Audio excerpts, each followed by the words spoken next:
রমাদানুল মুবারকের মাঝামাঝি একটা দিন আছে, ওটাকে কিসের রাত বলে? শবে বরাত, লাইলাতুন নিসফি মিন শাবান। লাইলাতুন নিসফি মিন শাবান। এই দিনে আমাদের এলাকায় অনেক বাড়াবাড়ি আছে, আছে না? সব জায়গায়, বাংলাদেশের অগণিত জায়গায় অত্যন্ত বাড়াবাড়ি। কি করে? মহিলাদের ওই দিন একটা আমল থাকে, এই আমলটা মহিলারা অন্য দিন না করতে পারলেও এই দিন একত্রতার সাথে করে। কি করে? আত্মীয় স্বজনকে দাওয়াত দেয়, বলে আজকে আমাদের বাসায় কি করতে হবে? হালুয়া হবে, রুটি হবে, এগুলি খাওয়া লাগবে। আচ্ছা বলুন তো, লাইলাতুন নিসফি মিন শাবান, শবে বরাতের সাথে হালুয়া রুটির কোনো সম্পর্ক আছে? ইযা কানাত লাইলাতুন নিসফি মিন শাবান ফাকুমু লাইলাহা ওয়া সুমু ইয়াওমাহা। রাসূল বলেন লাইলাতুন নিসফি মিন শাবান যখন আসবে, শবে বরাত যখন আসবে, রমাদানুল মুবারকের মধ্যকার দিন 15 তারিখ, এটা কোন মাস চলতেছে? কোনটা? রজব। শাবান মাসের মাঝখানের দিন, ইযা কানাত লাইলাতুন নিসফি মিন শাবান, লাইলাতুন নিসফি মিন শাবানের মধ্যকার দিন 15তম দিন যখন আসবে, ফাকুমু লাইলাহা, কিয়াম করবা তোমরা, ফাকুমু লাইলাহা ওয়া সুমু ইয়াওমাহা, রাতের বেলায় তোমরা নামাজ আদায় করবা, দিনের বেলায় তোমরা রোজা রাখবা। কি করবা? দিনের বেলায় রোজা রাখবা। তাহলে দিনের বেলায় রোজা রাখলে তো হালুয়া রুটি খেলে রোজা ভাঙে না? ভাঙে? অনেকে বলতেছে ভাঙে না। মারাত্মক ওয়াজ বুঝতে পারছেন আপনারা কঠিন ওয়াজ বুঝছেন, আমিও কঠিন বোঝাতে পারছি আলহামদুলিল্লাহ। রোজা, এবার হুজুর বলুক, হুজুর তো অত্যন্ত বড় আলেম, হুজুর রুটি আর হালুয়া খেলে কি রোজা কি ভাঙে না থাকে? হুজুর বলছে ভাঙে যায়। অনেকে আপনার মুসল্লিরা অনেকে বলছে থাকে। আল্লাহু আকবার।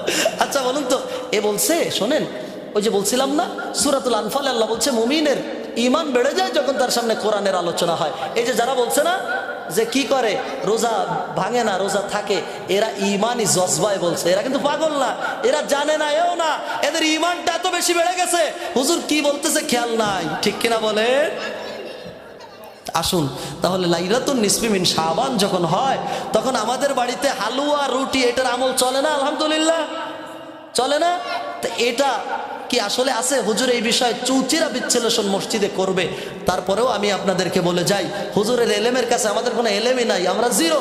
হুজুরের দর্শে বসার যোগ্যতাও আমাদের নেই। হুজুর অনেক বড় আলেম। আসলে বাস্তবতা যেটা, একটা ড্রাইভার বোঝে আর একটা ড্রাইভার কেমন ড্রাইভার, ঠিক কিনা বলে? একটা ডাক্তার আর একজন ডাক্তারকে স্যার বলে, কারণ কি? কারণ ও বোঝে যে আমার থেকে ওনার লেভেলটা কত উপরে। তো একজন আলেম আর একজন আলেমের মূল্যায়ন বোঝে, সাধারণ মানুষ বুঝুক আর না বুঝুক, ঠিক কিনা বলেন? তো যেই কথা বলছিলাম, প্রিয় হাজিরিন, হুজুর এই বিষয়ে কথা বলবে, তারপরেও বলছি লাইলাতুন নিসফি মিন শাবান, শবে বরাত যেদিন হবে, এই দিন আমাদের জন্য আমল দুইটা। সেটা হচ্ছে ফাকুমু লাইলাহা ওয়া সুমু ইয়াওমাহা, দিনের বেলায় আমরা রোজা রাখবো, রাতের বেলায় আমরা তাহাজ্জুদ পড়বো। আচ্ছা বলুন তো, দিনের বেলায় যদি কেউ রোজা রাখে তাহলে হালুয়া রুটি খাওয়ার সময় আছে? এবার অনেকে বলবেন যে হুজুর আপনার এই ওয়াজ জানি, এ ওয়াজ চলতেছে বহুত আগের থেকে, আপনার জন্মের আগের থেকে। কি ওয়াজ? বলে হালুয়া রুটি যে খাওয়া যাবে না এটা জানি। আপনার চাচি রোজা রাখে, উনি দিনের বেলায় বানায়, আমরা রাত্রে খাই। আচ্ছা বলুন তো, চাচি যখন রুটি বানায়, আপনার বাড়িতে লোক 5-7 জন আশেপাশে আছে, আর এটা তো ফজিলাতের খাবার, এ খাবার তো এলাকার মানুষের 2-4 জনের না দিয়ে চাচি আম্মা খায় না, খায় বলেন? তো এলাকার মানুষের জন্য যখন বানায়, তিনি যখন 30-40টা রুটি বানায়, এরপরে যখন তিনি হালুয়া তৈরি করে, আছেন তিনি রোজা, আবার এদিক থেকে রুটি বানিয়ে তিনি হয়ে গেছেন সোজা, ঠিক কিনা বলেন? তার ভিতরে কি ওই এনার্জি আছে? এবার রাতের বেলায় তাহাজ্জুদ পড়ে নাকি ঘুমায়? কি করে? ঘুমায়। কিন্তু আমলটা ছিল কি? নামাজ পড়া। তো লাইলাতুন নিসফি মিন শাবান চলে আসছে, শবে বরাত চলে আসতেছে। আমাদের কাজ হবে শবে বরাতকে কেন্দ্র করে আমরা যেন কোনো কি করি, অপসংস্কৃতি, কোনো কুরীতির সঙ্গে আমরা মিলে না থাকি। এই দিন আমরা নিজেরা নামাজ আদায় করব। আর যুবকদের জন্য একটা ফজিলাতের কাজ আছে, সেটা হচ্ছে ভ্যান ভাড়া করে এলাকায় বাজারে বাজারে ঘোরা, কোন মসজিদে কয় রাকাত নামাজ হচ্ছে, কোন মসজিদে কি হচ্ছে, এটা যুবকদের আমল, আছে না বলেন? আচ্ছা এইটা কি আছে? এই কাজটা করা যাবে?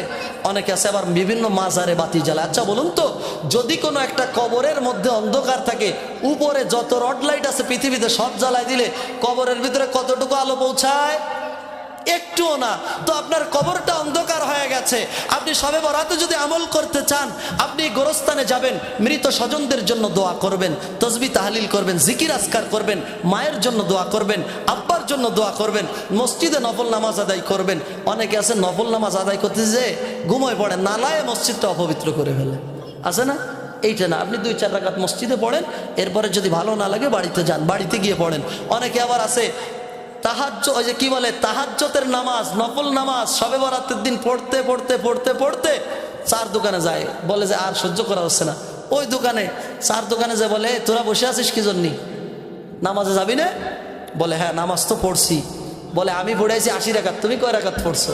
আচ্ছা বলুন তো, নামাজ যেটা আমল করবো এটা কি বলার বিষয়?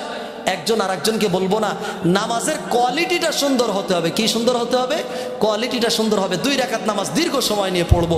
তো এই রাতে আমরা নামাজ আদায় করব, আর কি করব? মৃত স্বজনদের জন্য দোয়া করব।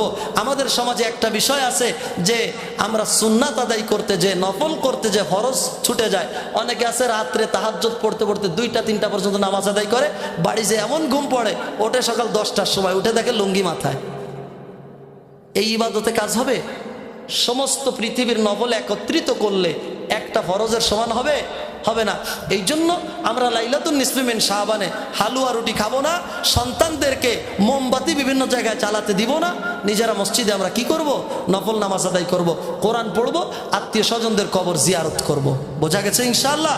আল্লাহ পাক রব্বুল আলামিনের কাছে দোয়া করব, আল্লাহ তাআলা যেন এই রাতের ওসিলায় আমাদের স্বজনদেরকে মাফ করে দেয়।